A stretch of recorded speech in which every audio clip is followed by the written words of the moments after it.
Quanto tempo! Saudades do amigo. Pensei que você ia vir de boné.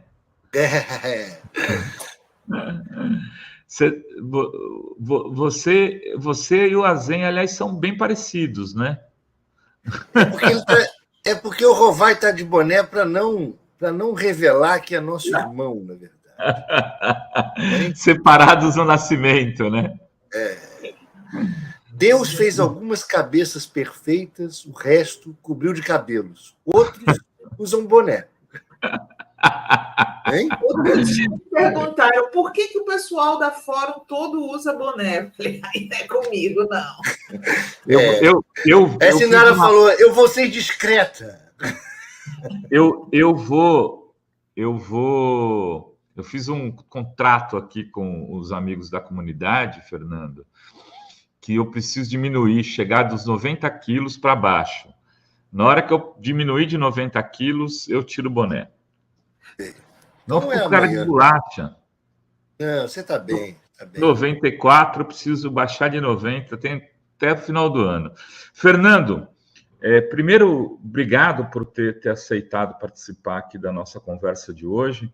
A gente tem algumas questões aí importantes que eu queria avaliar contigo, né? A começar, Fernando, pela questão jurídica, do ponto de vista jurídico, que você explicasse para a gente como é que está essa questão das denúncias do Bolsonaro. Hoje saiu uma notícia no Metrópolis dizendo o seguinte, que a gente repercutiu aqui na Fórum. Bolsonaro e os ministros e generais Walter Braga Neto e Augusto Heleno serão indiciados pela PF pela tentativa frustrada de golpe após a derrota para Lula nas eleições de 2022. Esse seria o terceiro inquérito, né? Já tem 2 na PGR com o Gonê, esperando se ele oferece ou não denúncia.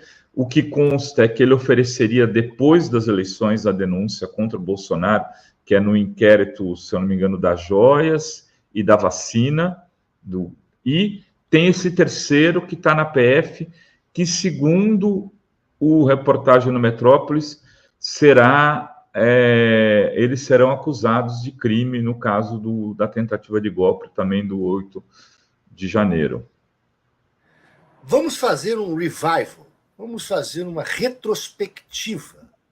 Como você disse, as últimas notícias eram que o procurador-geral, que tinha recebido uma série de inquéritos, tinha tomado a decisão de não realizar denúncia enquanto estava o processo eleitoral municipal no país. Bom, alguns criticaram. Eu acho até saudável que o Ministério Público seja um pouco recatado em relação a isso. Não foi no passado, numa série de circunstâncias, mas que aguarde um momento para que não seja acusado o Ministério Público de atuação política. Mas parece que é incontornável a possibilidade de denúncia. E eu escrevi um artigo também há um tempinho atrás, no Conjur, em que eu apontava essas indas e vindas do Supremo Tribunal Federal em relação à jurisprudência pouco percebida, que foi a questão do foro de prerrogativa. Dizia eu, olha, a súmula do Supremo Tribunal Federal, que garantia o foro de prerrogativa, mesmo depois da função, ela tinha sido editada 60 dias, mais ou menos, 60, 90 dias, depois do golpe de 1964. Vindo do regime democrático, Constituição de 88, etc., cuja redação é igual à da Constituição anterior em relação à foro de prerrogativa, o Supremo começou a questionar, não o que estava escrito na Constituição, mas dar uma interpretação diversa, e aí, primeiro, compreendeu que o foro de prerrogativa terminava com o exercício do cargo, À época, o ministro Sepúlveda Pertence votou contra a revogação da súmula. Depois, o Congresso Nacional fez uma modificação no Código de Processo Penal para garantir a prerrogativa mesmo depois da função. O Supremo julgou inconstitucional essa mudança e aí, então, o Supremo, à época, assentou uma jurisprudência de que o foro de prerrogativa terminava com o exercício da função. Depois disso, o ministro Barroso inventou uma tese que foi majoritária no Supremo de que o foro de prerrogativa ele se extinguiria mesmo se o sujeito fosse reeleito. Então, se criou uma distorção de deputados federais reeleitos que passaram a responder inquéritos de primeira instância. Por que eu falo isso tudo? Porque é o seguinte, se o Supremo Tribunal Federal não tivesse criado este caos, nós não teríamos 2 ex-presidentes da República presos. O Lula e o Temer. Vamos lembrar que o Temer foi absolvido. Certo? Mas se permitiu com que o juiz de primeira instância, ou não juiz, um juiz suspeito de que o Paraná prendesse o Lula e o seu franchising do Rio de Janeiro prendesse o Temer.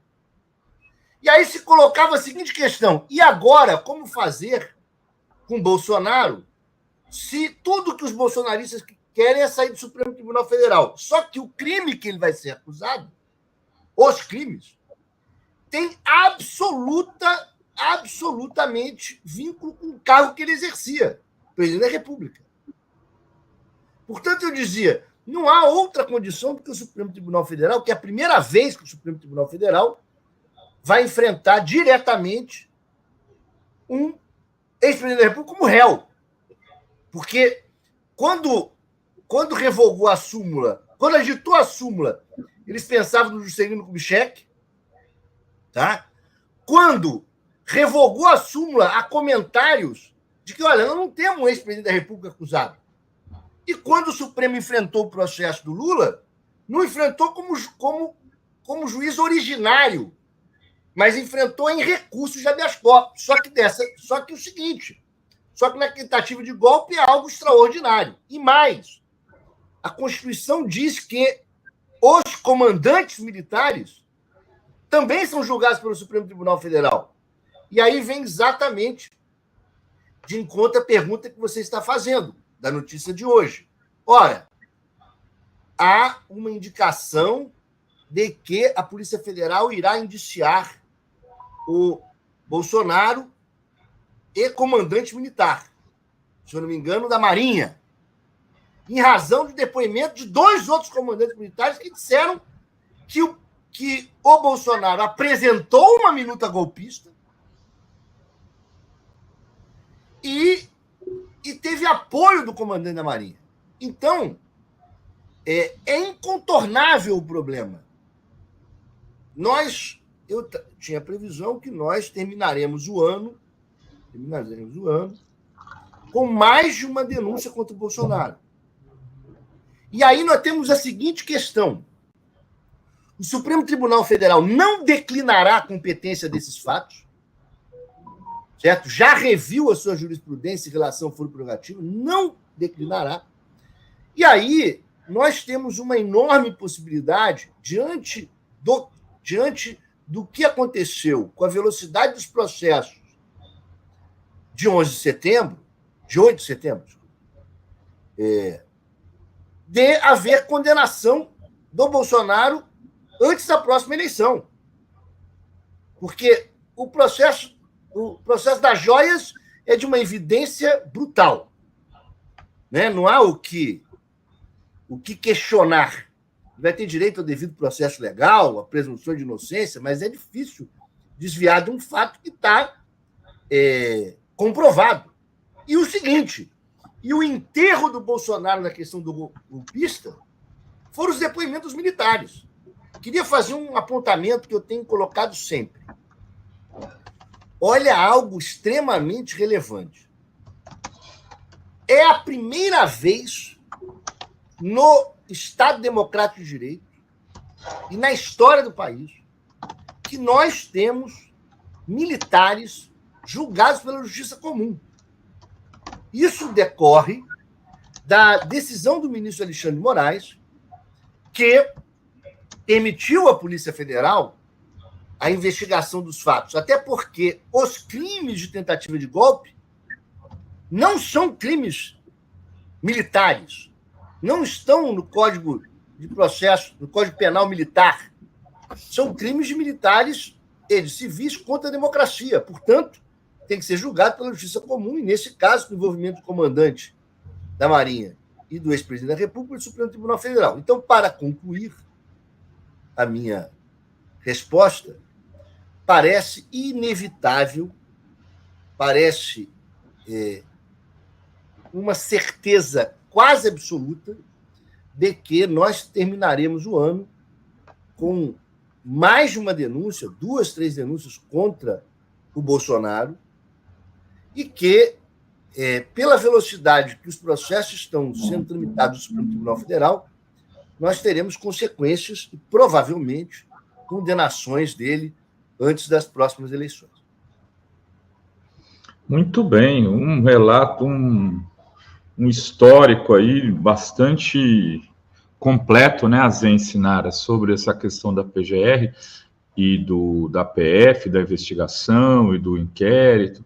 O Fernando sempre apostou nisso, né, que ele seria indiciado, né, Fernando? Você sempre... e que seria condenado, inclusive, né? Você aposta que o Bolsonaro terá poucas chances no Supremo Tribunal Federal. No resto do Brasil, muita gente é cética disso, né, Fernando? Inclusive na imprensa, né? Muita gente é cética de que ele chegue a ser condenado, né? O que acontece é o seguinte: primeiro, nós temos uma história de evitar rupturas, né?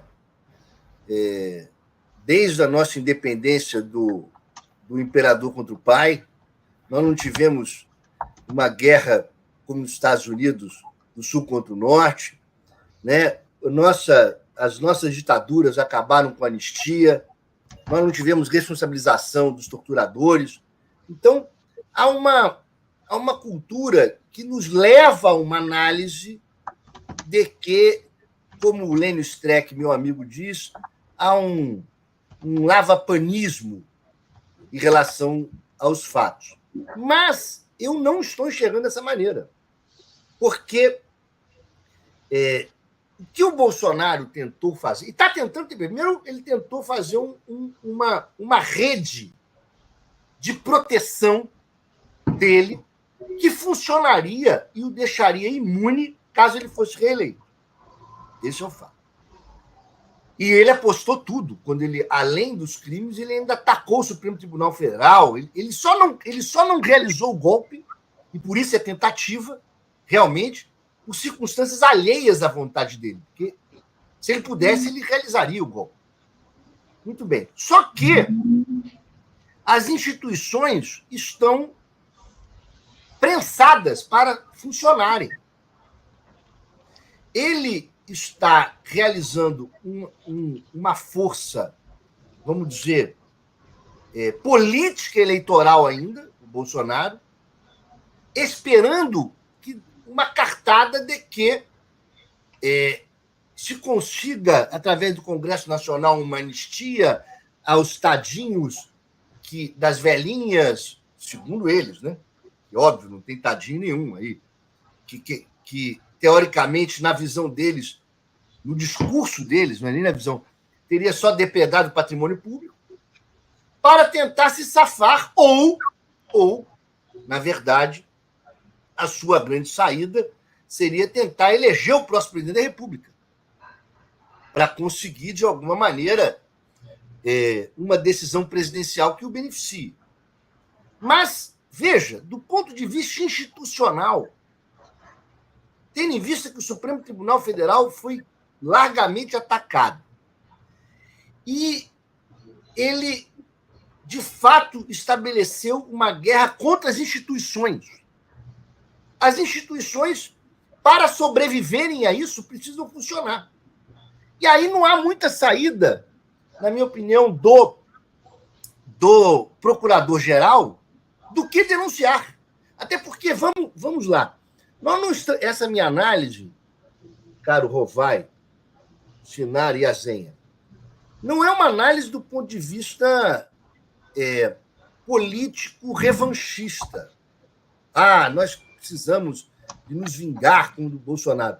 Mas é simplesmente o seguinte: do ponto de vista jurídico, é evidente a tipicidade dos fatos.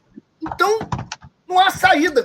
Eu pergunto, o Ministério Público, o Procurador-Geral, iria pedir, diante de depoimento de 2 comandantes das Forças Armadas, olha, os bolsonaristas que sempre fizeram, vamos dizer, uma propagação das Forças Armadas. Diante do depoimento de 2 comandantes das Forças Armadas, que o presidente da República apresentou uma minuta golpista, o que vai fazer o Procurador-Geral? Pedir o arquivamento? Dizer que não tem elementos probatórios? Não há outra saída do que iniciar a ação penal, porque, inclusive, eu até sou um pouco contra a ideia do que a gente chama de indúbio pro societate. Qual é indúbio pro societate? Que se tem, durante a ação, a ideia é de que indúbio pro réu. Se você tem dúvida, absolve o réu. E antes da ação, se o Ministério Público tem dúvida, realiza a denúncia. Nesse caso, eu não preciso nem chegar a isso. Estou dizendo o seguinte: há elementos, que a gente chama em direito fumus comitis delite, há elementos de prova e elementos suficientes para a instauração de uma ação penal que deixa o Ministério Público sem saída. Vai pedir o arquivamento da questão golpista? Não tem como. Ou, vamos dizer, a questão das joias. Mas ficou muito evidente que ele pegou as joias, que são de propriedade pública, levou para os Estados Unidos, vendeu as joias, trouxe de volta parte delas, outras sumiram. Ora, não há muito o que fazer, a não ser iniciar a ação penal. Ele está numa situação de alto risco para ele, que ele mesmo cavou. Muito bem. Alguma pergunta, Zen? Alguma pergunta, Sinara? Senão eu vou virar a página aqui, eu tenho... Está sem som, Sinara. Eu tenho uma questão para colocar para o Fernando sobre o contrato da Enel. Né? Uma questão que não atravessa só a problema específico dos apagões de luz, mas a forma como as privatizações vêm sendo feitas no Brasil e como são feitos os contratos dessas concessões, que parece que o cara pode fazer o que quiser, que o contrato nunca tem nenhum tipo de punição, Fernando. É assustador. É muito difícil de rever, né? Pelo que a gente viu essa história da Enel, porque eles ganharam... eles compraram na bolsa, né? Você vê que não tem participação direta do governo na compra em 2018. E aí dizem que, na verdade, a ANEEL ela só pode fazer a história da caducidade, mas não pode, né? Como o Ministério Público entrou e o TCU entraram para que federalizasse, eu acho que nem essa intervenção federal é possível, né, não, Fernando? Bom, olha, apesar de eu não ser um alto especialista no direito público, e aí eu acho que o Pedro Serrano poderia ser convidado para debater sobre isso, porque o Pedro Serrano é um professor de direito público administrativo, além de constitucionalista. Vou chamar ele, atendendo a sua sugestão. Que eu passei online uma procuração apud acta, que é o que a gente chama de procuração no ato, para ele responder em meu nome. Mas, de qualquer maneira, eu posso dar um pitaco. Olha, o que acontece é o seguinte: a gente tem que separar, na minha visão, e aí vamos checar se o Pedro Serrano dirá que eu sou um imbecil nesta área ou, de alguma maneira, tenho conhecimento, vamos dizer, universal do direito. Mas, olha, nós temos que separar a ideia da venda da empresa e das ações do serviço público, certo? Porque é o seguinte: água, luz, são serviços essenciais cuja obrigação é do Estado. Ponto. Portanto, é o seguinte, o que há é uma concessão. A concessão, assim como o ônibus. Ora, o que é uma empresa de... O que o ônibus faz? Transporte.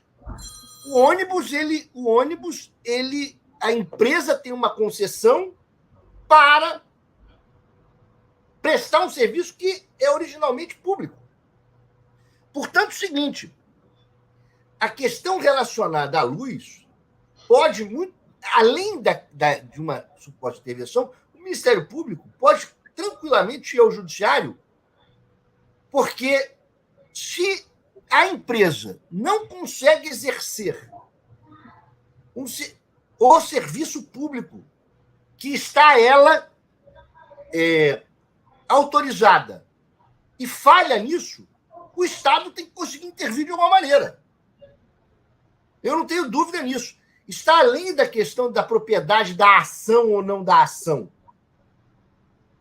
A questão está essencialmente no seguinte: a população não pode ficar sem o serviço público de luz, não pode ficar sem o serviço público de água, não pode ficar sem transporte, não pode ficar sem saúde. Ora, o Estado tem a obrigação de fazê-lo. Se o particular, qualquer um que esteja exercendo, seja porque comprou na Bolsa de Valores, seja porque teve a venda de participação do Estado, seja porque é um serviço que ela é concessionária e ela não exerce, o Estado tem a obrigação de suprir esse exercício. Eu entendo que haverá completa legitimidade em relação a isso. Agora, entendo que essa é uma análise essencialmente do Poder Executivo, não do TCU, como estão vinculando, ou uma ideia de tentar se forçar a barra para se jogar a responsabilidade na União, porque há a responsabilidade da Prefeitura em relação ao que ocorreu, por falta de corte de árvores, certo? Agora, o Estado, seja o Estado-União, seja o município, tem o dever legal de suprir isso. E, se for necessário, evidentemente, veja em questões muito menores. Se você faz uma obra em casa, vamos dizer uma obra comum, ok? E aí o seu empreiteiro não cumpre adequadamente com o contrato. Você pode contratar terceiros para cumprir sob as expensas de quem você contratou anteriormente. Fernando, você não achou estranho que o Nardes tenha ido para São Paulo para chegar lá e dizer que a responsabilidade é da ANEEL e do governo federal? Justo o Nardes, que foi um dos principais responsáveis pelo impeachment da Dilma? Acho que é uma evidente, como nós estamos no meio de uma campanha política, e que isto é essencial na campanha. E o fato é que os efeitos políticos dessa questão são enormes, estão se utilizando desse discurso. Né? Mas eu não tenho dúvida, há uma culpa relevante da Prefeitura, inclusive a divulgação de que caberia à Prefeitura a poda de árvores em relação a evitar com que essas árvores caíssem sobre postes, etc. Isso, a Prefeitura tem responsabilidade objetiva em relação a isso, e também tem a empresa concessionária. Né? Agora, vai acabar tendo que, de alguma maneira, se isso não é superado, já haver uma intervenção, sim. Tá? E não se está aqui discutindo a questão societária. Estou dizendo, Sinara. Você disse, olha, eles disseram que compraram na Bolsa de Valores, ou eles disseram que... Mas nós não estamos tratando aqui da nulidade ou não da compra, ou do Estado retirar as ações, até porque se o Estado intervém na prestação de serviço, as ações vão cair, né? É outra coisa. Né? O dever de obrigação é do Estado, e ele tem que agir para superar a dificuldade que o concessionário está realizando. Inclusive, depois é possível que haja responsabilização, inclusive, da Prefeitura também e dos seus agentes que foram omissos. Muito bem, Fernando. Não sei se a Zenha tem alguma pergunta para o Fernando. Eu só queria saber do meu querido irmão, Fernando Fernandes, o povo brincando com a gente aqui, sobre a questão de prazo na questão do Bolsonaro. Tem muita gente perguntando, mas é possível. Não dá para estimar, né, uma vez ele denunciado, o andamento desse processo. O que lhe parece, Fernando? As pessoas perguntaram. Olha, o que acontece é o seguinte, eu já estimei. Veja, eu faço a estimativa, não é certeza, né? Eu não estou aqui para dizer um cálculo matemático, mas eu acredito que haja denúncias antes do fim do ano. Tá? Outras podem se desdobrar no início do ano, talvez. Mas, pela expectativa do que ocorreu na velocidade dos processos da tentativa de golpe, eu entendo que haverá conclusão, certamente, de alguns desses processos antes da próxima eleição. Eu não acho que esse processo entrará numa vala comum, demorar anos. Acho que há uma prioridade do Supremo Tribunal Federal, e eu não trato isso como perseguição, mas há uma prioridade do Supremo Tribunal Federal em assentar a democracia, chegando à conclusão da culpabilidade ou não daqueles que se envolveram com a tentativa de golpe. Então, a minha expectativa é que, antes da próxima eleição, haja a conclusão e julgamento desse processo. Muito bem. Muito bem. Fernando Augusto Fernandes, agradeço aí a sua atenção para com a revista Fórum, sempre disposto a nos oferecer aí um pouco da sua sabedoria, da sua pertinência, doutor. Muito... Cheque com o Pedro Serrano se minha opinião foi adequada em relação ao tema. Checarei. Mas eu que agradeço o convite e fico à disposição, como sempre. Obrigado, Fernando. Muito bom, valeu.